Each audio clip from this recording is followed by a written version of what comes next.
بسم الله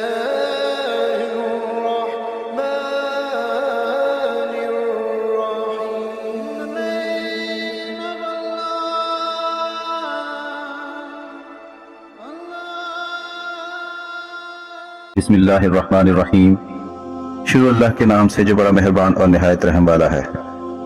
سورہ دخان نبی کریم صلی اللہ علیہ وآلہ وسلم پر مکی زندگی کے درمیانی دور کے زمانہ قحط میں نازل ہوئی. اس میں ڈراوے کا پہلو غالب ہے. شان نزول یہ ہے کہ جب کفار مکہ کی مخالفت شدید سے شدید تر ہوتی چلی گئی تو نبی کریم صلی اللہ علیہ وآلہ وسلم نے دعا فرمائی کہ الہی یوسف علیہ السلام کے قحط جیسے ایک قحط سے میری مدد فرما.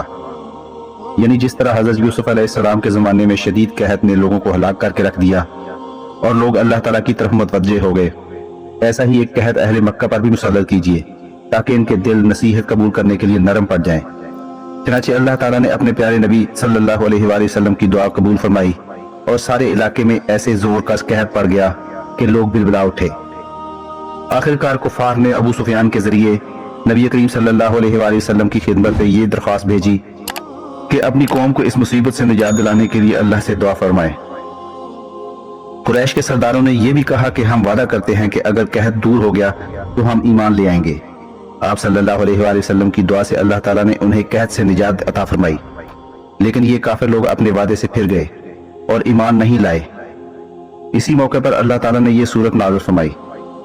دخان دھوئیں کو کہتے ہیں. آیت 10 میں قیامت کے قریب ظاہر ہونے والے دھوئیں کا ذکر ہے. آغاز میں قرآن حکیم کی عظمت کا بیان ہے اور اللہ تعالیٰ نے نافرمانی کرنے پر عذاب سے ڈرایا ہے. آل فرعون کی مثال بطور عبرت بیان کی گئی ہے جنہوں نے حضرت موسیٰ علیہ السلام کی نافرمانی کی اور اللہ تعالیٰ کے عذاب سے ہلاک کر دیے گئے. آخر میں قیامت کا بیان ہے.